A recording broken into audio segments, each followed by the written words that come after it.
The newly released Sundered from Thunder Lotus games is one of the latest entries in the beloved Metroidvania style. With a voluminous list of standout titles in this genre, Thunder Lotus has taken many of the best bits and pieces from other games, striving to create their own memorable experience. Players take control of Esh, the game's protagonist, in a horrifying fight for sanity and survival in a ruined world.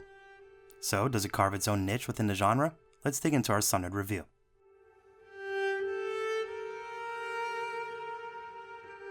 Sundered begins with Esh moving through a terrible sandstorm, every step forward a battle.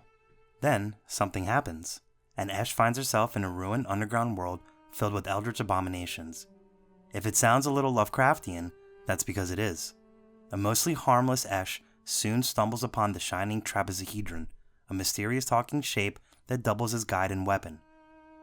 Though we're far from assured of Trappy's benevolence, it does the job of slicing hordes of enemies apart quite nicely. For a side note, if you've read the right Lovecraft, you have more than a little reason to question Trappy's benevolence. Trappy provides much of the story elements, as he provides brief history lessons periodically. You begin to unravel the tale of the Valkyries and Ashadans, two warring factions that sought great power. While Trappy provides a good skeleton for this tale, the true beauty of the narrative is found elsewhere. Similar to Salt and Sanctuary, the skill tree has embedded clues and information for those willing to piece things together. Environmental storytelling comes through brilliantly in the hand-drawn art. The industrial themes of the Valkyries and their relics contrast to the more eldritch and ethereal Ashadan counterparts. Entering a city with a name that will make Lovecraft proud is accompanied by wagging tentacles for decoration. The game takes place in 3 primary regions, which need to be conquered to access the final approach, all contain a unique aesthetic and elements that enrich the world Thunder Lotus has created in Sundered. Sundered is a creative and robust title that uses elements from some of the best entries in the Metroidvania realm. While it doesn't truly break new ground, this can hardly be seen as a dig for this style of game. Character progression uses a skill tree that bears a striking resemblance to a certain Soulsvania title that many fans of the genre will recognize. Hint, it's Salt and Sanctuary. Some branches remain locked until specific relics are obtained or other conditions are met. Supplementing this are perks, which function like accessory slots. They allow you to choose advantages like health regen, increased critical chances, and more. However, most come with an attached disadvantage, so players must choose carefully. Is that extra damage worth lowering your HP pool? That's your call. Central to the plot of the game is the concept of resist or embrace. As players defeat bosses and mini-bosses, they collect Elder Shards and fragments. These can be embraced, which will corrupt and greatly enhance an existing power. From a narrative perspective, this comes at the cost of some of Esh's humanity. They can be resisted by incinerating them, which unlocks unique parts of the skill tree. And yeah, whatever you choose to do with the shards will determine which ending you receive. One of the items we covered in our preview heavily was the procedural generation within the game world. Sundered uses the procedural generation in much the same way as Rogue Legacy. Regions remain static to their orientation to each other, and the general layout remains intact. To visualize, each region has a set grouping of fairly sizable boxes and segments. Within these large segments is where the procedural magic occurs. Each contains a number of smaller segments that will change every time you die or return to the sanctuary that serves as your base of operations. The end result is that you'll always know the general direction of where your goal is, but there's no point memorizing an exact path. Quick note, like most games with heavy procedural elements, expect somewhat long loading times when entering new regions or after dying. Enemies spawn randomly in what Thunder Lotus refers to as hordes. This is apt, as you can find yourself swarmed quite easily as you progress. In addition to the random nature of the enemies, each swarm is harder than the last, until they kill you and reset everything that is. This creates an internal ticking clock for explorers, as eventually you'll be overrun by enemies. Make no mistake, the game is out to kill you, and it's only a matter of time.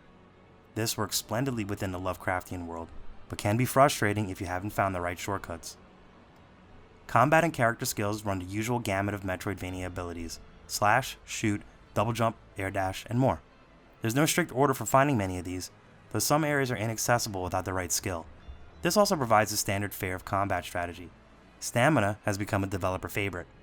It makes an appearance here and governs how many times you can rapidly do things like dodge through danger. To supplement the HP pool, Esh gains a shield which eats a set amount of damage. Unlike HP, the shield regenerates over time, which is a necessary aspect for this title. you will be taking hits. So then, how does this all come together as far as being a game? Mostly well. The depth of combat and strategy is as robust as Metroidvania fans have come to expect.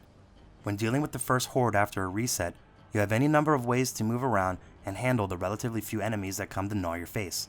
However, successive hordes become more difficult primarily due to the volume of enemies. While harder enemies will appear the longer you explore without a reset, it's the mass of little guys that drive a horde.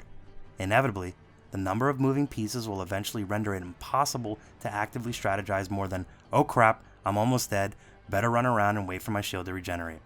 The largest hordes feature the least enjoyable combat as they devolve into button mashing and ultimately your death. Mini-bosses aren't immune to this either, with creative enemies taking a back seat to the necessity of scrambling around the horde of tiny ones. Bosses, while quite few in number, 6 total but only 4 in any given playthrough, are grand spectacles that take place in arenas where the effort and love put into them are clear to see. Bosses aren't free of ads, but rather than just throw the same old enemies at you en masse, they're implemented with much more thought and feel better balanced than the large hordes and mini-boss swarms.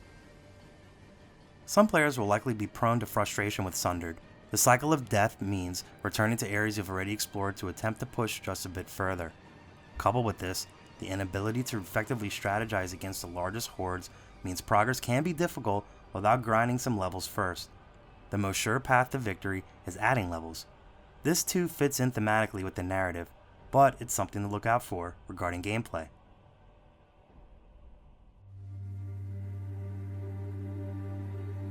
Sundered's presentation is nothing short of awe-inspiring. Music is subtle and unobtrusive. The soundtrack is gentle and calming and provides a nice contrast to the chaos and ruin of the visual realm. Sound effects telegraph events such as obstacles or ranged attacks at appropriate times and distances. Similar to Dust, combat sound effects sometimes blend into the overall auditory experience and could be mistaken at times for added notes. Ambient noises are present and add richness to an already sound-filled world. Notably, auditory clues give an alarm that you're about to see a horde, which adds to the tension of the experience. If you survive long enough, you will hear a deep and resonating gong. There is no mistaking this sound. It means trouble, and it has found you.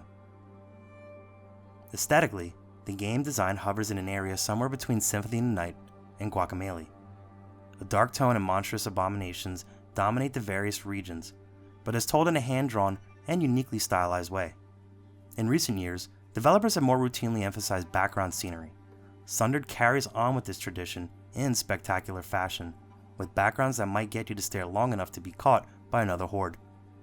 There are vistas scattered around the game, the primary function of which is to get you to look at something, while Trappy tells you about them in his weird Trappy language, using his ominous Trappy voice. This could easily be seen as a gimmick, or footnote at best, but top-notch presentation makes each vista a true destination. Despite a cartoon-like appearance, the amount of detail in Sundered is astounding, and it's always painfully clear what's happening. Animations are fluid and well-designed. As you progress, you get the feeling that the design choices are for the best, as various atrocities play out in front of you.